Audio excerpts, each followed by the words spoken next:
Hi, my name is Maddie. I'm at the Alaska SeaLife Center as a research technician on the FOCUS project. FOCUS stands for Physiology and Health of Cooperating Arctic Seals. Arctic seals are especially difficult to study in the wild due to their cryptic nature and their distribution. So on the FOCUS project, we're very fortunate to work cooperatively with 3 different species of Arctic seals to understand more about their physiology and biology. Today, as you're tuning in, we're getting ready for one of our weekly research sessions where I'll be working with Jamie, one of our mammalogists at the center, and Tunu, a male spotted seal. Tunu is one of 6 research animals on the FOCUS project here at the Alaska SeaLife Center. And myself and the mammalogists here work with these animals almost weekly to understand more about their species. So today we're getting ready for our weekly research session to measure their blubber depth. So I'll be using this ultrasound machine to take images of Tunu's blubber at 13 points along his body. And then we measure these images and get an estimate of the percent of their body that's comprised of blubber. So blubber is just a specialized type of fat that's helpful in marine mammals for insulation, thermoregulation, and energy stores. And because this is part of Tunu's weekly routine, we're able to track how his blubber layer changes over time and with the seasons. Right now, Tunu's blubber layer is at about its thickest. He's been bulking up all fall and winter, and so it's at its thickest heading into breeding and molting season. And so it looks like we're just about ready to get started. So Jamie and Tunu are going to head over and we'll get started. Good, let's go. Water. Keep going.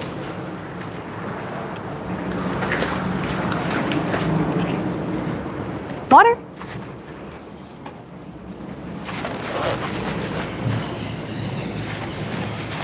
And water.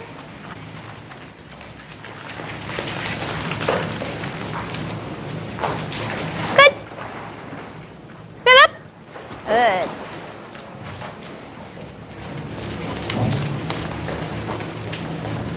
Boy, Tunu.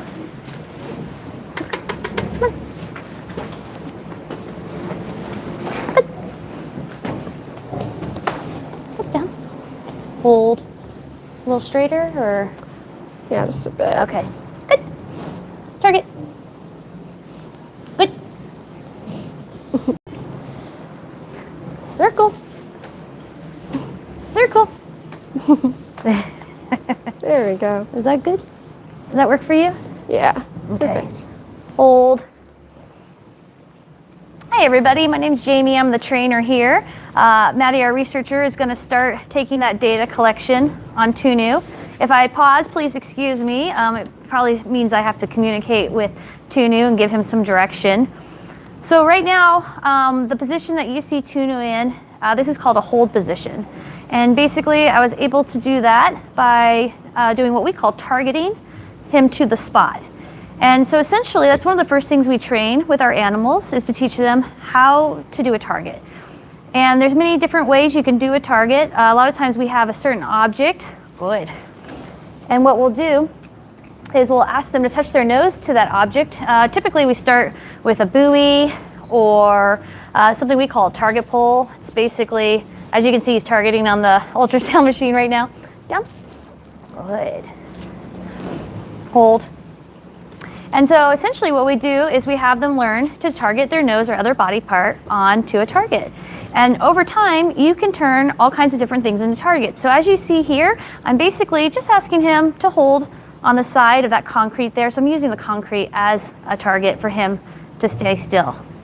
Now normally, good, when we do this behavior, I'm actually a lot closer, but we are definitely following that 6 feet rule. And so I am standing back 6 feet away from Maddie here and Tunu. And this just goes to show you how well trained Tunu is. As you get further back, you could argue that you might lose the animal's attention, but Tunu's so good at this. We've been doing this for years. Good. And so I have no worries being further away. Now, if it was another animal, I might have to be a little closer, but not with Tunu. Tunu's great. Good. Flip. Good. So one of the most important things we can train with our animals is what we call husbandry behaviors. Doo-doo. I'm going to straighten him up here a little bit for you, Maddie. You might have to get his flipper there. Good boy. You might just need to pinpoint him if he's a little awkward for you. Tunu. There. Right down. There we go. Hold. So like I was saying, some of the most important behaviors we can train here are what are called husbandry behaviors. And husbandry is basically just a fancy way of saying behaviors that allow us to help take care of them. That's our number one priority here with our animals.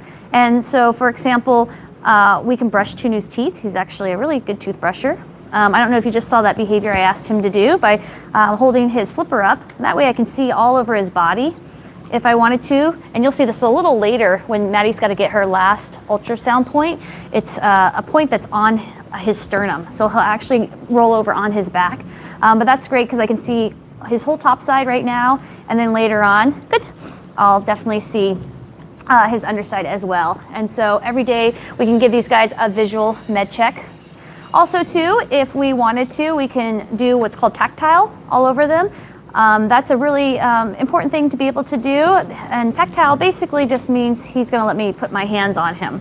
That's a very high level behavior. We pay him a lot of fish for that because these guys, even though they have been here since they were very young, been in our facility and other facilities as well, it is still, he is still a wild animal. And so tactile might not be the first thing he wants to go to. And so we definitely pay a lot of fish for doing that.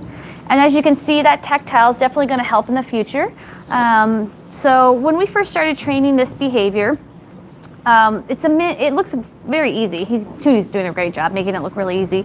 But essentially, we had to train a whole bunch of different things at once. So we had to teach Tunu to hold still. Good. We had to teach him to be okay having a second person really near him, like Maddie is. Hold.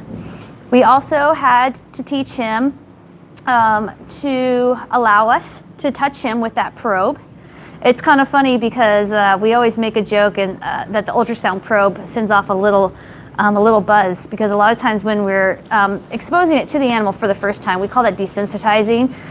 They have no problem with the probe touching them, and then when the ultrasound machine goes on, it will actually, I think, sends like a little vibration that we can't feel as humans, but I think the animals can feel, because I can see it registers across their face like, oh, I just felt something. Good. Oh boy. So I'm sure Maddie already mentioned this, but basically the research that we're doing here with these guys is we're measuring blubber thickness and how it changes over time. This is a very important research point, that one of many research points that we get with our ice seals. And ice seals, as far as we are concerned, include spotted seals, ring seals, bearded seals, ribbon seals. Here at the center we have spotted seals, and that's what Tunu is. Good. As well as ring seals.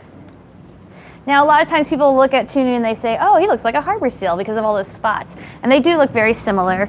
There's a couple little differences. One is their flippers. And I'll do that right after Maddie's done with this one point, so we don't want him moving around a bunch. But essentially, you'll notice, you see how his flippers are kind of curled there? Good. Flip. And those really thick nails. Good boy, Tunu. Good. That's because these guys are living mainly on ice. And so they need an adaptation to be able to get around on that ice. And so essentially they'll have those curved flippers, as you see right there, and those thick nails to help them get all around on the ice. Are we ready for, we're still Just on? one more point. Okay. I'm just tucking his flippers back because we want him to be in a pretty, there we go. Boy. Now, once again, this normalized takes position so that it's not distorting his blubber at all as we measure. Yeah, and that's, like I said, it does look like a very easy behavior, but Maddie has a really good point there. We don't want a lot of, every time we do this, we don't want them to be in a different position each time, because obviously if I'm scrunched up, that's going to be a different thickness of blubber versus if he's nice and laid out. So there's definitely criteria to this research behavior. So going back to how we train this, it's really important to be able, like I said, to have other people be able to touch him. And I don't know if you saw, Maddie was comfortably able to reach across and fold in his flippers there. They do have a tendency to kind of sit on their flippers, and so every once in a while we gotta straighten those out. We are ready for the sternal point. All right, and Maddie, if you don't mind, I might roll him towards you, because it's a little small on this side. Good. Good. Roll. Hold. Now, once again, this also takes a lot of trust from Tunu. Very exposed while he's there on his back. But like I say, this is a very high-level behavior, and also we do this behavior once a week. Good. You're so good. Good job, buddy. So, Maddie, any interesting things that you can see off the bat from the ultrasound? So it's a pretty typical ultrasound session for us. We actually have a video or a picture that we can show you of what a typical blubber depth measurement is that we're looking for. So we're measuring from the top of his skin to the bottom of the blubber layer, which we see by a nice crisp white line on the ultrasound machine. And so that point is actually, that corresponds to his abdominal area. So that's right at where his umbi is, kind of like his belly button. In this picture, it says 3.60 centimeters. Is that the distance, the depth of his blubber? Yeah, exactly. Good. So yeah, that's all 13 points. So that wraps up data collection for this particular session. Good job. So we were talking about that desensitization. So one of the things you guys at home cannot see is the paper that our cameraman was holding. It actually just flapped because it's a little windy right now. And that's what you probably saw Tunu looking over at the camera. So once again, that's where desensitization comes in handy. Just like humans, we get surprised if there's a new noise or, maybe a new sensation. And so that's one of the things we like to do all the time is do sessions where basically we're desensitizing them to noise. And a lot of times we'll call these things distractors. So for example, I'm going to stomp my feet, and ideally the criteria for that behavior is he should still be looking at me. Hold. Good. All right, solid, as you can see. We'll also do things like distractors. For example, maybe Maddie can show this off. We'll wave our hand over their head and all around them. And that way, just to kind of give them a heads up, like, hey, this might come and touch you, or it might not. We walk all around them, move their body parts, as you can see. So this is all important, so we can work cooperatively with them to get this data that we collect every week. Good boy. We have one question. How much does the blubber thickness vary from season to season? They won't hear me if you can repeat that question. Okay, so it sounds like we have a question about how their blubber thickness varies across the season specifically, and it can be quite significant. So right now, Tunu's thickest blubber is somewhere around 4 centimeters deep down into his body, and that's going to decrease quite a bit as he progresses through the molting season, typically in the wild. And the same for Tunu here. When they're molting, that's a very demanding process on their body, regrowing all that new fur. So they'll spend a lot of time hauled out on the ice, and they won't typically eat as much because they're not hunting, and their main focus is on completing their molt, so they're depleting the energy stores in that blubber. And that's why he spent this fall and winter season bulking up to prepare for that. Open. Good. We got some comments here, Jamie. Yeah. Tunu is very well trained. Oh yeah, he's one of our best animals. And an interesting story about Tunu, he actually has a pretty long history here at the SeaLife Center. He came to us through our wildlife response program. So he was found stranded, and he was here for about I think it was about 6 months while we were rehabilitating them. And spotted seals, by law, are not allowed to go back out into the wild. So once we have them come into our rehabilitation facility, we know that we're going to have to find them what I like to call a forever home. So whether that be with us or another facility. And so he, like I said, he was only here for about 6 months. And then he went down to Long Marine Lab in Santa Cruz, California. And then fast forward to 2015. And essentially we formed a collaboration with Long Marine Lab. And so Tunu and his partner Amac, who's in our other pool right now, is basically they came back up here. So it's kind of full circle. I wasn't here back then, but we do have some people who were here back that long ago. And so they remember Tunu. Where did Tunu get his name? It's perfect for him. Colleen. He's from Tununak? Yeah, he's from Tununak.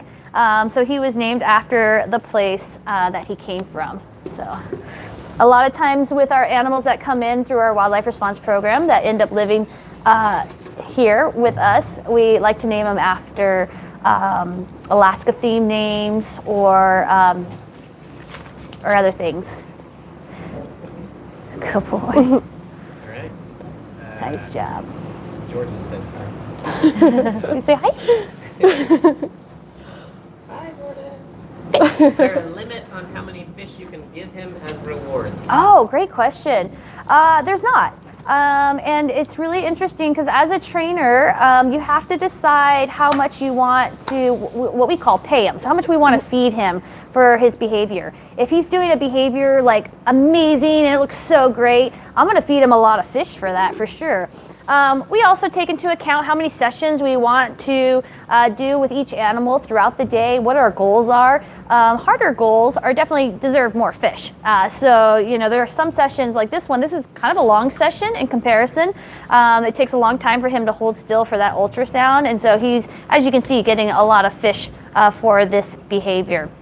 And then there's some sessions, you know, they might be a little quicker, so we might not feed out as much. But we always like to vary the amount of what we call reinforcement. So that's what we call the fish, is reinforcement. It's something very positive for these guys, and so we always like to vary the amount of reinforcement that we give each time.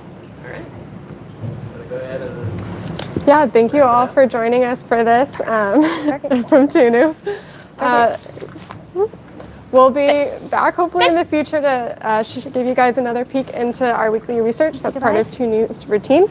But in the meantime, if you want to stay updated on that, be sure to follow us on Facebook and our YouTube channel so that you know when our next session's happening. Thank you guys.